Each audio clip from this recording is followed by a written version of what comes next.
오늘의 사연 시작하겠습니다. 안녕하세요. 저는 올해로 50세가 되는 두 아이의 아빠입니다. 코로나다 뭐다 해서 다들 힘드시죠?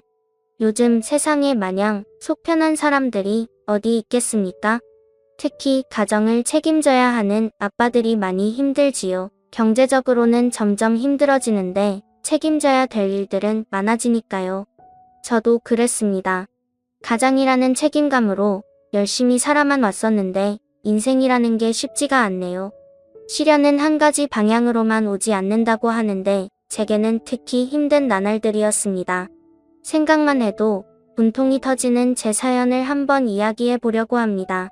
지루하시더라도 들어주시고 많은 분들께서 공감해 주셨으면 좋겠습니다. 저는 지방에서 작은 여행사를 운영하고 있었어요.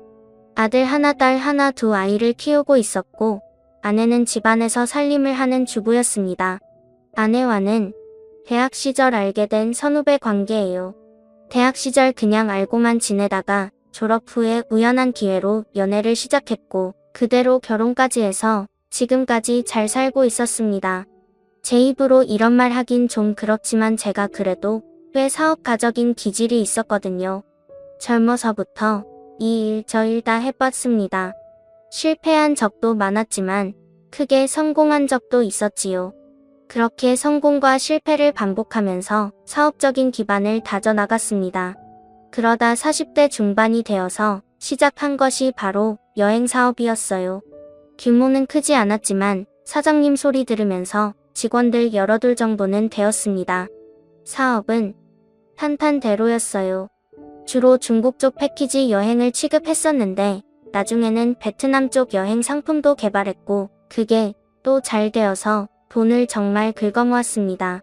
지금까지 해본 일들 중에서 제일 잘 되는 사업이었어요. 해마다 해외여행 인구는 늘어만 갔습니다. 저가 항공이다 뭐다 해서 예전보다 해외여행이 많이 쉬워졌거든요. 손님이 끊어질 걱정이 없었죠.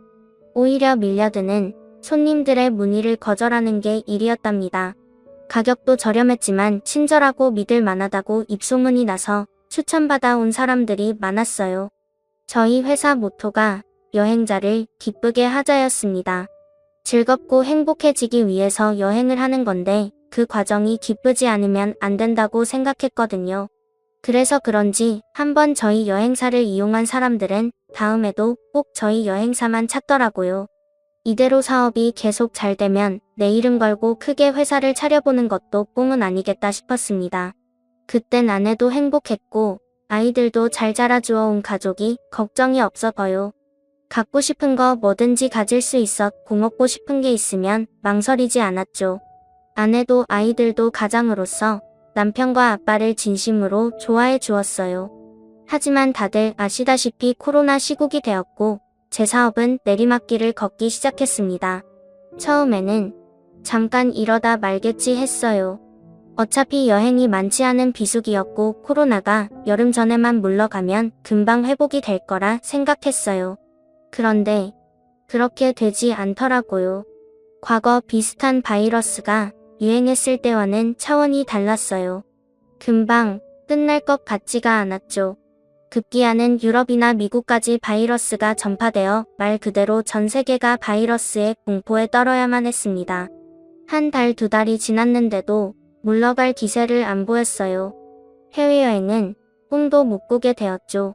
많은 자영업자들이 힘든 시기를 보냈지만 특히 여행 사업하는 사람들은 하루아침에 수입이 제로가 되었습니다. 언젠가는 괜찮아지겠지 하며 기도하는 것도 나중에는 지치더군요. 그래도 백신이 보급되고 여행이 가능해지면 다시 일어설 수 있을 거라는 희망만 가지고 회사를 유지시켜왔습니다. 그런데 몇 달이 지나자 한계가 왔어요. 자본금이 다 바닥나버리고 직원들 월급도 못 주는 상황이 되어버렸죠. 결국 전 사업을 접어야만 했습니다. 남은 돈으로 직원들을 챙기고 나니 수중에 남는 돈이 하나도 없더군요. 젊은 시절 사업을 여러 번 접어봤지만 그때와는 달랐습니다. 직원들에게 미안하고 가족들 볼 면목이 없었어요.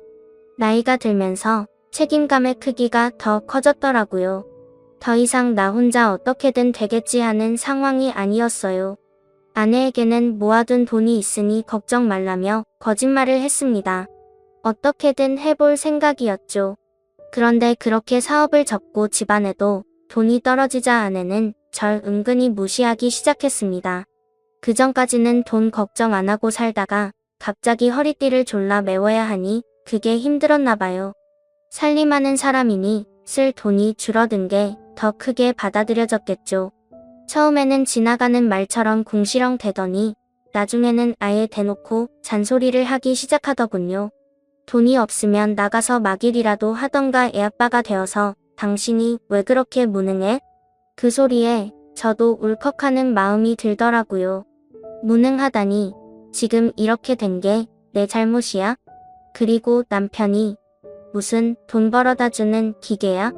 그동안 잘 벌어다 줄 땐 아무 말 안 하다가 돈 딱 떨어지니까 남편을 무능한 사람 취급해?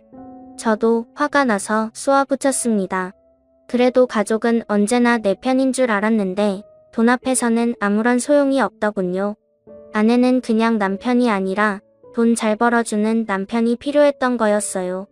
아내는 그것이 가장의 의무라고 하더라고요. 의무를 다하지 않는 가장은 가장으로서의 자격이 없다. 라는 말도 하더라고요. 그러다가 저도 아는 사람 이름을 들먹이더군요. 당신 영식이 기억나? 당신 후배였잖아. 걔는 이번에 돈 많이 벌었다더라. 능력 있는 사람들은 어떻게든 돈을 번다고. 그러니까 당신도 핑계 대지 마. 라고 하더군요. 영식이는 내 후배이기도 하고 아내의 대학 동기이기도 했어요. 그 이름을 듣자 문득 생각나는 게 있더군요. 몇 년 전 제가 하는 사업이 궤도에 올랐을 때 그 후배가 찾아온 적이 있었어요. 당시 하던 일이 잘 안 풀려서 빚을 지게 생겼다며 돈을 빌려달라 했었죠. 자존심 강하고 늘 자신감에 차있던 후배였는데 내 앞에 찾아와 고개를 허리까지 숙이더라고요.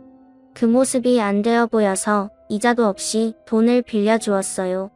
큰 액수는 아니었지만 후배에게는 목숨과도 같은 돈이었죠. 그 후에 그 돈을 잊고 지냈었는데 아내의 입에서 그 이름을 들으니 그 돈이 생각나더라고요. 받을 생각 없이 빌려준 돈이긴 했지만 지금 내겐 그 돈이 너무 절실했죠. 그래서 다음날 전 후배 영식이를 만나러 갔습니다.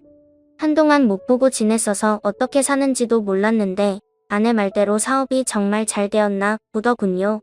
번듯한 사무실에 화려하게 차려입은 후배를 보니 제가 더 초라하게 느껴졌습니다. 후배는 이것저것 취급하는 온라인 유통업을 했었는데 마스크 판매로 대박을 쳤다고 하더군요. 누구는 코로나로 사업이 망했는데 누구는 그게 기회가 되어 큰 돈을 벌게 된 거였죠. 몇 년 전 고개를 푹 숙인 채 나타나 돈을 빌려봤던 그 후배가 아니었습니다. 눈빛은 20대 때처럼 자신감이 차 있었고 깔끔한 수트에 손목에는 비싼 시계가 번쩍이더군요. 분명히 내 돈을 받으러 온 건데 마치 내가 돈을 빌리러 온 것 같은 느낌이 들더라고요. 화려한 후배의 모습을 보니 괜히 주눅이 들었습니다. 후배를 만나 돈 이야기를 꺼냈더니 후배가 기억을 더듬는 것 같더니 아, 그 돈이요? 그거 받으러 오셨어요? 선배 요즘 많이 힘든가 봐요? 라고 하더군요.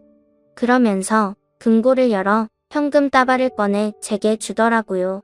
빌린 돈이랑 이자 개념으로 얼마 더 넣었어요?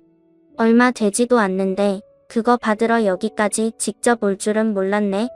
돈을 받긴 했지만 미묘하게 신경을 긁는 후배의 말투가 괜히 거슬리더라고요. 돈 빌릴 때와 갚을 때 마음 다르다더니 후배가 딱 그랬어요. 몇 년 전에 그 굽신굽신한 태도는 온데간데 없고 다리를 꼬고 앉아 거만하게 저를 내려다보더라고요. 고맙다는 말 정도는 할 줄 알았는데 그런 말도 없었어요. 그러면서 마치 동정하는 듯 말하는 태도가 아닐 꼽더군요. 그래도 어쩔 수 없었습니다. 그 돈이 제겐 정말 절실하게 필요했거든요. 선배 그러지 말고 다른 일 해봐요. 그 말에 저는 괜히 기대를 품었어요. 혹시 후배가 같이 사업을 하자는 얘긴가 했죠. 뭐 요즘 배달일 잘 된다던데? 선배 오토바이 잘 타잖아요. 순간적으로나마 기대를 했던 내가 바보 같더군요. 더 이상 떨어질 자존심도 없다고 생각했는데 후배한테서 그런 말을 들으니 정말 죽을 정도로 창피하더라고요.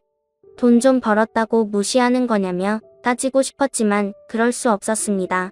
어쨌든 그 돈 덕분에 당분간은 생활이 가능했어요.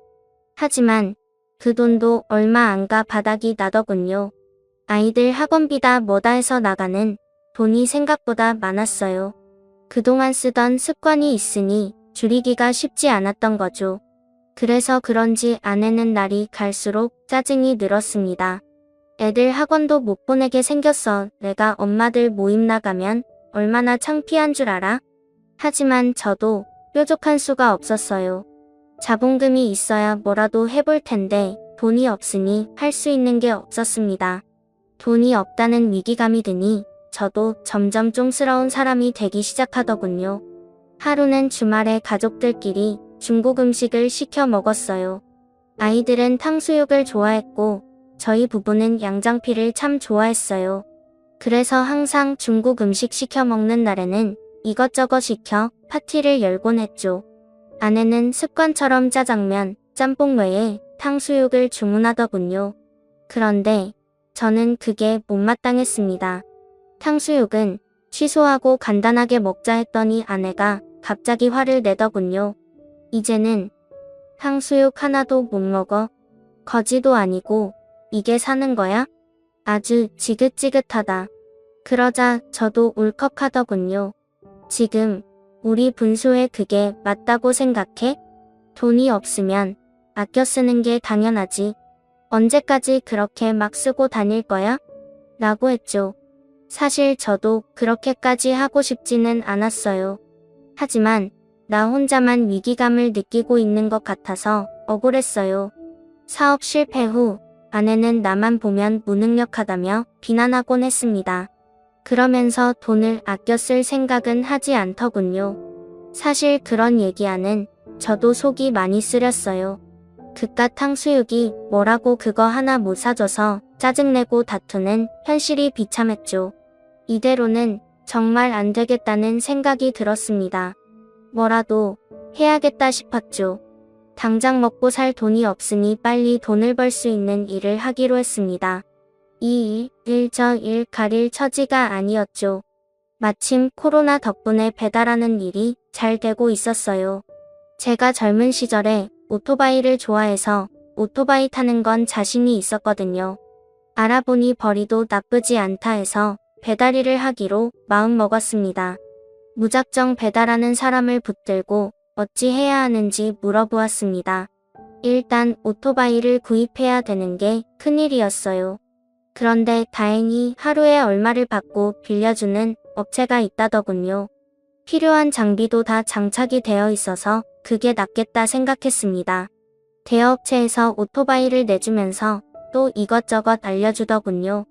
대행업체에 등록을 하고 가게에서 콜이 오면 수락하여 음식을 배달하기만 하면 되더군요.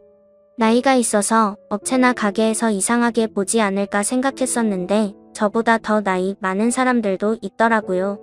오래 한 사람들도 있었지만 대부분은 저처럼 최근에 끼어든 사람들이었어요.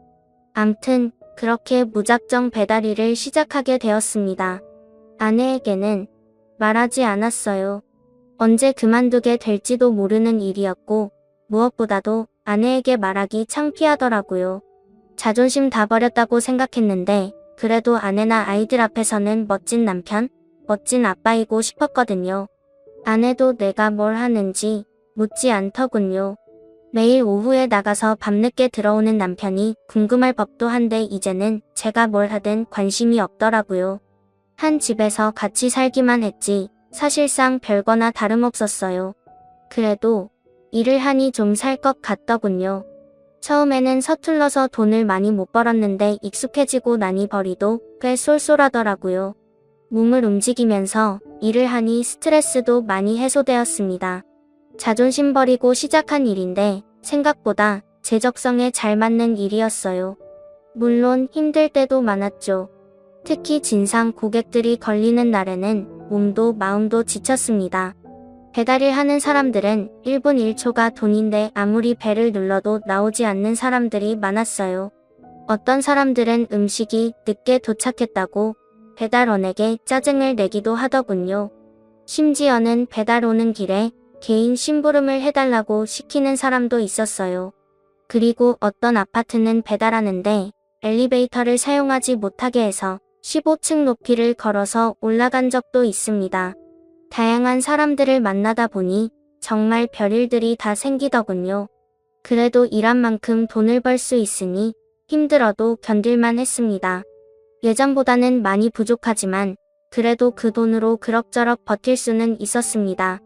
그런데 어느 날이었어요. 주말 낮 시간이었는데 치킨 가게에서 콜이 와서 수락하고 배달을 하러 갔습니다. 우리 집 식구들이 모두 좋아하는 치킨집 브랜드였죠. 그런데 주소지가 후배네 회사 사무실이었어요. 주소를 확인했을 때는 이미 주문 수락을 해버린 상태라서 취소를 할 수도 없었어요. 이런 꼴로 후배의 얼굴을 보는 게 내키진 않았지만 어쩔 수 없었죠. 어차피 마스크를 항상 쓰고 있었고 머리에 헬멧을 벗지 않으면 알아보지 못할 거라고 생각했어요. 솔직히 나도 그랬지만 배달하는 사람 얼굴을 그렇게 유심히 보진 않잖아요. 그래서 괜찮겠다 생각하고 배달을 갔습니다. 금방 주고 나와야지 생각하며 사무실 문을 두드렸어요. 그런데 문이 열리고 치킨을 받으러 나온 사람은 후배가 아니었어요. 그 얼굴을 본 순간 저는 얼어붙고 말았습니다. 바로 제 아내의 얼굴이었거든요. 아내는 저를 못 알아보았는지 치킨을 받아들고 고맙습니다. 수고하세요 라고 하더군요. 후배가 알아볼까봐 헬멧과 마스크로 얼굴을 완전히 가려버린 게 다행이었죠. 저는 닫힌 문을 보고 잠시 멍하게 서 있었습니다. 아내와 후배는 대학 동기라서 모르는 사이는 아니었습니다. 동기끼리 잠깐 만날 수도 있겠지요. 하지만 그 둘은 대학 동기이기 전에 유부남이고 유부녀였어요. 아무리 요즘 세상이 쿨해졌다고 해도 쉽게 만날 수 있는 사이는 아니었죠. 저는 온갖 생각이 다 들었습니다. 덕분에 그날은 일이 손에 잡히지 않더군요. 계속 아내와 후배 생각만 났습니다. 다음 날도 마찬가지였어요. 일을 하러 나오긴 했는데 자꾸 딴 생각만 들더군요. 그래서 일단 오토바이를 타고 집으로 돌아왔습니다. 혼자 속 태우지 말고 차라리 아내에게 물어보자 싶었죠. 그런데 멀리 집을 나서는 아내가 보였습니다. 순간 저는 숨어서 아내를 지켜봤어요. 그리고 아내를 미행하기 시작했습니다. 버스를 타는 걸 보고 그 버스를 따라 오토바이를 달렸죠. 아내는 예상대로 후배네 사무실로 가더군요. 그리고 잠시 후 둘은 함께 나와서 차를 타고 어디론가 떠났습니다. 후배가 운전을 하고 아내는 옆자리에 타고 있었어요. 계속 지켜보던 전 그 차를 다시 미행했습니다. 길거리에 널린 게 배달 오토바이라서 그런지 별로 의심하는 분위기는 아니었어요. 미행을 하면서 어디로 가는 걸까 생각했습니다. 제가 걱정하는 그런 사이는 아니길 바라면서요. 그런데 제 바람은 산산이 깨져버렸습니다. 아내와 후배가 탄 차는 한참을 달리고 달려 시내에 있는 한 모텔로 들어서 더더군요. 남녀가 단둘이 모텔을 갔는데 더 생각할 것도 없더군요. 그렇게 의심은 확신으로 변했습니다. 저는 모텔로 들어서는 둘을 몰래 따라 들어가 어느 방으로 가는지 확인하고 일단 물러났습니다. 배달원 복장을 하고 있으니 이럴 때는 편하더군요. 모텔 직원도 저를 별로 의식하지 않더라고요. 암튼 둘의 불륜 장소를 확인한 저는 일단 담배를 한 대 태웠습니다. 마음이 진정되지 않더군요. 그리고 굳게 마음을 먹고 모텔로 들어갔습니다. 아까 확인해 두었던 방 앞으로 가서 무작정 문을 두들겼죠. 누구세요? 안에서 살짝 놀란 소리가 들리더군요. 틀림없이 아내의 목소리였습니다. 배달이요. 네. 저희 배달시킨 거 없는데? 여기 맞는데 장림호텔 304호 일단 문 좀 열어봐요. 그러자 문이 살짝 열리고 아내가 인상을 쓰며 밖을 보더군요. 전 그 틈을 놓치지 않았습니다. 잽싸게 문을 움켜쥐고 못 닫게 막았어요. 갑작스런 저희 행동에 안에서는 난리가 났습니다. 당신 뭐야? 후배가 소리를 치더군요. 그때까지 전 헬멧을 벗지 않고 있었거든요. 그냥 웬 미친 배달부가 행패를 부리나 보다 생각했겠지요. 후배와 아내는 이제 막 거사를 치를 생각이었는지 옷가지가 흐트러 져 있었어요. 그런 상황에서 낯선 사람이 쳐들어왔으니 놀래법도 했겠죠. 당장 안 나가면 경찰 부를 거야? 그제서야 저는 헬멧을 벗고 제 얼굴을 보여주었습니다. 그러자 아내가 헉소리를 내며 주저앉아 버리더군요. 후배도 저를 보고 당황해서 뒷걸음질 쳤습니다. 선배, 저는 그게 아니라. 아니긴 뭐가 아니야. 그동안 쌓였던 울분이 폭발해버렸어요. 벌건 대낮에 남녀가 여기서 이러고 있으면 하나밖에 없지. 아니긴 뭐가 아니야. 그러자 아내가 손을 싹싹 빌면서 용서를 구하더군요. 아내의 그런 모습을 보니 더 화가 났습니다. 그동안 아내에게 무시당하면서도 아무 말 하지 못했던 제가 한심하더군요. 남편은 한 푼이라도 벌어보겠다고 배달일을 하는데 이러고 있었다니 기가 막히더라고요. 당신 그렇게 나 무시하더니 꼴이 이게 뭐야?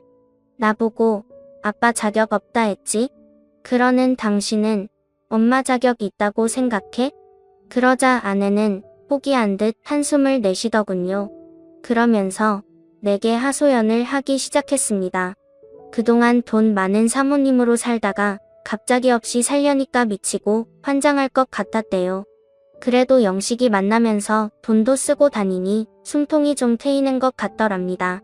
그렇게 몇 번 만나다가 둘은 건너지 말아야 될 강을 건너버렸더라고요. 여보, 미안해. 나도 내가 잘못한 줄은 아는데 정말 어쩔 수 없었다고. 그렇게 말하는 아내가 정말 가증스러워 보이더군요. 돈이 뭐라고 아내가 이렇게까지 변했나 싶은 생각에 배신감도 들었고요. 자기 아쉬울 때만 손 내밀고 정작 내가 힘들 땐 차갑게 대하던 후배도 미웠습니다. 내 사정 뻔히 알면서 어떻게 둘이 바람을 피울 생각을 했을까요? 귀신보다 사람이 더 무섭다 하더니 막상 제가 겪어보니 그 말이 무슨 말인지 알겠더군요. 모텔에서 그렇게 난리를 치고 난 후 저는 정식으로 이혼 절차를 밟았습니다. 다행히 아이들도 이해를 해주더군요. 아이들을 봐서라도 열심히 살아야겠다 생각했습니다. 그리고 후배도 가만히 둘 순 없었습니다. 후배 내 와이프에게도 불륜 사실을 알렸어요. 재수 씨는 안 그래도 의심을 하고 있었다며 가만히 안 둘 거라고 하더군요. 아마 집안이 한바탕 난리가 났을 거예요. 그리고 전 얼마 후 배달일을 그만두게 되었습니다. 소문이 퍼져 제 일이 여기저기 알려지게 되었는데 그 소문을 들은 친구 한 명이 개인적으로 연락을 해오더군요. 그 친구는 통신 부품을 만들어 해외로 납품하는 일을 하고 있었어요. 거래처 중 한 곳이 중국에 있었는데 그쪽을 담당해줄 중국통이 필요하다고 하더군요. 마침 제가 여행사 일을 하면서 중국을 많이 알고 있었고 중국어도 어느 정도는 알아들을 수 있어서 적격이었어요. 친구도 모르는 사람보다는 믿을 수 있는 사람에게 맡기는 게 좋다고 하더라고요. 월급은 많지 않았지만 언제까지 배달일만 하고 살 수는 없었기에 친구의 제안을 수락했습니다. 다시 일을 하게 된 저는 욕심내지 말고 밑바닥부터 다진다는 결심을 했습니다. 짧았지만 배달일을 하면서 느낀 바가 많았거든요. 그동안은 사업이 잘 되기만 했어서 초심을 잃었던 것 같더라고요. 힘든 일을 겪고 나니 그게 다 내가 마음을 다잡을 수 있는 계기가 되었습니다. 뉴스를 보면 경제가 어려워지면서 많은 사람들이 고통에 시달리고 있더라고요. 하지만 한 번의 실패를 끝이라고 생각하지 말았으면 좋겠습니다. 사람은 의지와 희망만 있으면 언제든지 다시 일어설 수 있거든요. 2번, 3번 쓰러져도 7번 일어나는 오뚜기 정신으로 모두들 화이팅 하시길 바랍니다. 감사합니다.